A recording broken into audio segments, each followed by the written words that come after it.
हरे कृष्णा। हरे कृष्णा। आप सभी का फिर से स्वागत है श्री कृष्ण लीला पुरुषोत्तम भगवान के एक और अध्याय में, एक और सीरीज़ के नए एपिसोड में, जिसमें हम लास्ट जो हमारा अध्याय था उसी को कंटिन्यू कर रहे हैं। तो यहाँ पे हम बात कर रहे थे कैसे भगवान वत्सासुर का वध करते हैं, कैसे वो वृंदावन जाते हैं, और जब असुरों का बहुत ज़्यादा प्रकोप बढ़ जाता है तो कैसे वहाँ पे सजेशन होता है, सब डिस्कस करते हैं। तो अध्याय चल रहा है 11वां, वत्सासुर तथा बकासुर का वध। ठीक है।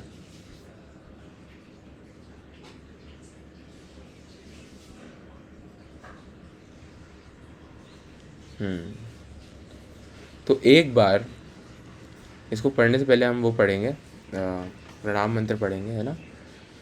नमों विष्णुपादाय कृष्णप्रेष्ठाय भूतले श्रीमदे भक्ति वेदांत स्वामी निति नामिने नमस्ते सारस्वते देवे गौरवाणी प्रचारिणे निर्विशेष शून्यवादी पाश्चात्य देशतारिणे। जय श्री कृष्ण चैतन्य प्रभु नित्यानंद श्री अद्वैत गदाधर शिवासादि गौर भक्तवृंदा। हरे कृष्ण कृष्ण कृष्ण हरे हरे, हरे राम राम राम हरे हरे, हरे कृष्ण कृष्ण कृष्ण हरे हरे, हरे राम राम राम हरे हरे, हरे कृष्ण कृष्ण कृष्ण हरे हरे, हरे राम राम राम हरे हरे। एक बार जब कृष्ण तथा बलराम यमुना के तट पर खेल रहे थे तो वत्सासुर नामक एक असुर बछड़े का रूप धारण करके दोनों भाइयों को मारने के उद्देश्य से आया। तो वत्सासुर एक असुर था जो किसके रूप में आया? बछड़े के रूप में। अभी रिसेंटली भगवान श्री कृष्ण को गायों को चराने का कार्यभार संभाला गया है और वो गायों को चराने जाते हैं, वहाँ पे बांसुरी बजाते हैं, खेल खेलते हैं बलराम, श्री कृष्ण बलराम। और यहाँ पे एक असुर आ जाता है जिसका नाम है वत्सासुर। वो बछड़े का रूप धारण करके दोनों भाइयों को मारने के उद्देश्य से आता है। बछड़े का रूप धारण करने से ये असुर अन्य बछड़ों में मिल गया, किंतु कृष्ण ने उसे देख लिया था, अतः उन्होंने तुरंत ही बलराम को इस असुर के घुस आने की जानकारी दी। अतः दोनों भाइयों ने उसका चुपके से पीछा किया। कृष्ण ने वत्सासुर की पिछली टांगे तथा पूंछ पकड़ ली और बलपूर्वक घुमाकर एक वृक्ष पर फेंक दिया। इससे असुर के प्राण निकल गए और वह पेड़ की चोटी से भूमि पर आ गिरा। अब वह असुर भूमि पर मृत पड़ा था। तो कृष्ण के सारे संगियों ने आकर बधाई दी, बहुत अच्छे बहुत अच्छे। और देवतागण परम प्रसन्न होकर आकाश से पुष्प वृष्टि करने लगे। इस प्रकार संपूर्ण सृष्टि के पालक कृष्ण तथा बलराम नित्य प्रातः बछड़ों की रखवाली करते और इस प्रकार वृंदावन में ग्वालों की भांति अपनी बाल लीलाओं का आनंद उठाते। तो कृष्ण ने क्या है, पता कर लिया कि ये वत्सासुर जो असुर है ये बछड़े का रूप धारण करके सारे बछड़ों में घुसपैठ कर रहा है। तो उनको पकड़ के पूंछ से घुमा के कहाँ फेंक दिया? पेड़ पे फेंक दिया, और फिर वो वहाँ से नीचे गिरा और मर गया। एक दिन सारे ग्वाले यमुना नदी के तट पर अपने बछड़ों को जल पिलाने ले गए। सामान्य रूप से जब बछड़े जल पीते रहते तो सारे बालक भी जल पीते हैं। जब वे सब जल पीकर नदी के किनारे बैठे हुए थे तो उन्होंने एक विशाल पशु देखा जो बतख जैसा लगता था, किंतु था पर्वत के समान विशालकाय। उसकी चोटी वृक्ष के समान कठोर थी। जब उन्होंने इस असामान्य पशु को देखा तो वे सब भयभीत हुए। इस पशु का नाम बकासुर था और ये कंस का मित्र था। वह सहसा वहाँ प्रकट हुआ और उसने झट अपनी नुकीली तीक्ष्ण चोंच से कृष्ण पर आक्रमण कर दिया तथा उन्हें निगल गया। अब देखो क्या हुआ, सारे ग्वाल, श्री कृष्ण बलराम और सारे बछड़े गाय ये सब नदी के तट पे पानी पीने गए थे। कौन सी नदी? यमुना माई की जय। तो यमुना जो नदी है वहाँ के तट पे वो जल पी रहे थे। सभी ने जल पिया, आराम करने लगे। इतनी देर में एक बहुत विशालकाय बतख जैसा दिखने वाला असुर वहाँ पर आया और उसका जो शरीर का आकार है वो पर्वत के जितना बड़ा है, इतना बड़ा साइज है उसका। और उसने अपनी बहुत तीखी चोंच से क्या करा, श्री कृष्ण को निगल लिया उसने। तो सब भयभीत हो गए। इस पशु का नाम बकासुर था और ये कौन था? कंस का मित्र था। जब वह इस तरह कृष्ण को निगल गया तो बलराम आदि सारे लड़के निष्प्राण हो गए, मानो उनकी मृत्यु हो गई हो। किंतु जब बकासुर कृष्ण को निगल रहा था तब भी उसके गले में तीव्र जलन होने लगी। ये कृष्ण के चमकदार तेज के कारण थी। अब जब उसने निगला भगवान को तो उसके गले में बहुत ज़ोर से जलन होने लग गई, क्योंकि भगवान का तेज इतना ज़्यादा है कि वो असहनीय हो गया उसके लिए। उस असुर ने तुरंत कृष्ण को ऊपर उछाला और अपनी चोंच में भींचकर मारना चाहा। अब उसने क्या करा, निगला नहीं जा रहा है उसको भगवान को, तो उसने भगवान को चोंच में लेके दबाकर मारने की कोशिश करी। ये कृष्ण के उस असुर ने तुरंत कृष्ण को ऊपर उछाला और चोंच में भींच कर मारना चाहा। बकासुर ये नहीं जानता था कि यद्यपि कृष्ण नंद महाराज के पुत्र का अभिनय कर रहे हैं तो भी वे सृष्टि के रचयिता ब्रह्मा जी के आदि पिता हैं। वो ये भूल गए कि ये कौन है, ये जिनको मैं दबा के मारने की कोशिश कर रहा हूँ, उन्हीं से मैं भी उन्हीं से बना हूँ, ब्रह्मा जी भी उन्हीं से बने हैं, ये सभी के आदि पिता हैं। तो माता यशोदा के पुत्र ने, जो देवताओं के लिए आनंद कंद हैं और साधु पुरुषों के पालक हैं, उस विशाल बक की चोंच पकड़ ली और उसे ग्वाल साथियों के समक्ष उसके मुंह को 2 भागों में उसी तरह चीर डाला जिस प्रकार कोई बच्चा तिनके के 2 टुकड़े कर देता है। स्वर्ग लोक निवासियों ने बधाई के रूप में आकाश से चमेली के सुगंधित पुष्पों की वर्षा की। पुष्प वर्षा के साथ ही बिगुल, ढोल तथा शंख की ध्वनि गूंज उठी। तो भगवान ने क्या करा, उसकी चोंच को ऐसे करके उसको 2 भागों में अलग अलग कर दिया। और कैसे करा, कितना सिंपली करा, एकदम ऐसे जैसे कोई छोटा सा बच्चा छोटे तिनके को ऐसे तोड़ देता है ना, उस प्रकार। तो यहाँ पर ये दृश्य देख करके सारे जो देवतागण हैं, स्वर्गीय जो स्वर्ग लोक में रहते हैं, सब प्रसन्न होकर के क्या करने लगे, फूलों की पुष्प की वर्षा करने लग गए और बहुत इंस्ट्रूमेंट बजने लग गए भगवान की लीला होते ही।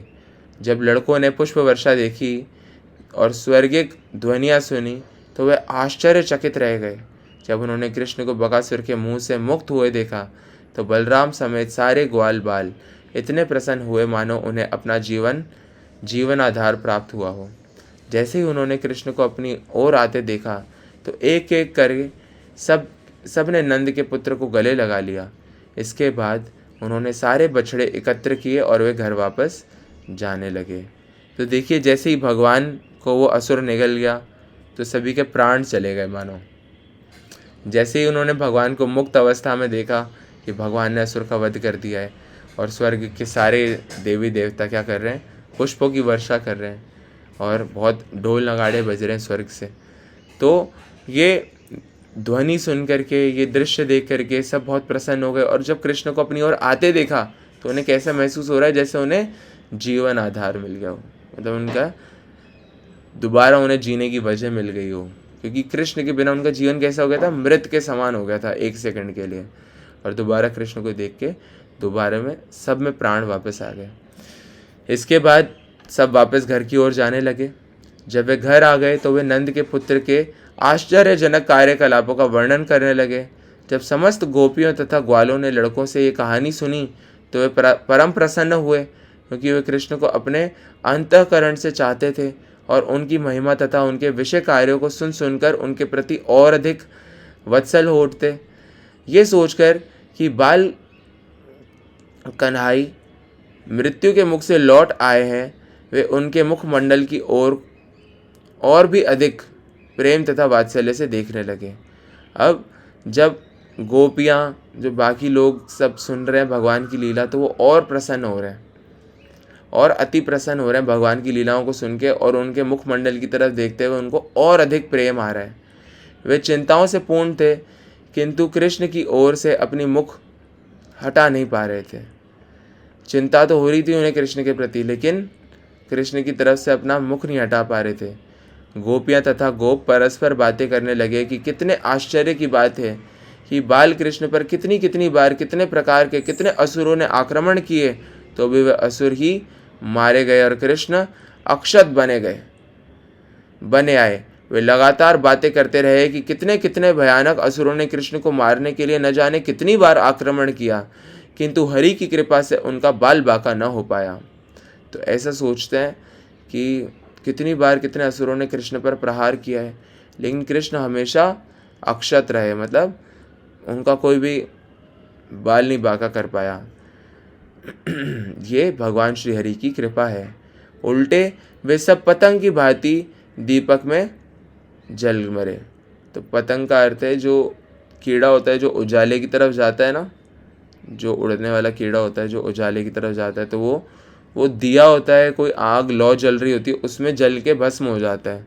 उसी प्रकार सारे जो असुर आए वो कृष्ण के पास आए तो किस लिए थे? कृष्ण को मारने के लिए, लेकिन उनका खुद का ही वध हो गया। इस प्रकार उन्हें गर्ग मुनि के वचन स्मरण हो आए, जिन्होंने अपने अपार वैदिक ज्ञान तथा ज्योतिष के आधार पर भविष्यवाणी की थी कि इस बालक पर अनेक असुरों का आक्रमण होगा। अब वे साक्षात देख रहे थे कि उनका प्रत्येक शब्द सत्य सिद्ध हो रहा है। अब ऐसे में सारे वृंदावन वासियों को क्या याद आ रहा है कि ये तो गर्ग मुनि ने सही बात बोली थी, बिल्कुल सही भविष्यवाणी की थी कि श्री कृष्ण पर कई बार आक्रमण होगा। तो वो सारी बातें सत्य सिद्ध हो रही है। अब नंद महाराज समेत सारे वयोवृद्ध ग्वाले भगवान कृष्ण तथा बलराम के आश्चर्यजनक कार्यों की चर्चा चलाते और इन बातों में इतने तल्लीन हो जाते कि उन्हें इस संसार के तीनों ताप भूल जाते। ये कृष्ण भावनामृत का प्रभाव है। तो नंद महाराज समेत जितने भी ग्वाले हैं वो क्या कर रहे हैं? कृष्ण की लीलाओं की चर्चा कर रहे हैं, और ऐसा करने से उन्हें ऐसा आनंद प्राप्त हो रहा है कि वो दुनिया के जितने भी दुख हैं, जो भी ताप हैं, उन सबको भूल जाते हैं। और यही क्या है?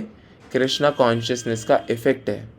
कोई अगर कृष्ण भावनामृत में आगे बढ़ता है तो वो दुनिया के सारे दुखों को भूल जाता है पूरी तरह से। आज से 5000 वर्ष पूर्व नंद महाराज ने जो कुछ सुखोपभोग किया उसे आज भी कृष्ण भावना भवित लोग भोग सकते हैं, यदि वे कृष्ण तथा उनके सहयोगियों की दिव्य लीलाओं की केवल चर्चा करते रहें। तो जो नंद महाराज महसूस कर रहे हैं 5000 साल पहले, वो हम, आप, मैं, हम भी महसूस कर सकते हैं। कैसे? श्री कृष्ण की लीलाओं की चर्चा करके। तो उससे हमें दिव्य आनंद प्राप्त होता है। इस प्रकार सागर पर सेतु बनाने वाले भगवान रामचंद्र के बंदरों तथा समुद्र को लांघकर लंका जाने वाले हनुमान जी की लीलाओं का अनुकरण करते हुए बलराम तथा कृष्ण अपनी बाल लीलाओं का आनंद उठाते रहे। वे अपने मित्रों के बीच ऐसी लीलाओं का अनुकरण करते हुए अत्यंत प्रसन्नता पूर्वक अपना बाल्यकाल बिताने लगे। इस प्रकार लीला पुरुषोत्तम भगवान श्री कृष्ण के अंतर्गत वत्सासुर तथा बकासुर वध नामक 11वें अध्याय का भक्ति वेदांत तात्पर्य पूर्ण हुआ। श्रील प्रभुपाद की जय। लीला पुरुषोत्तम भगवान श्री कृष्ण की जय। हरे कृष्ण।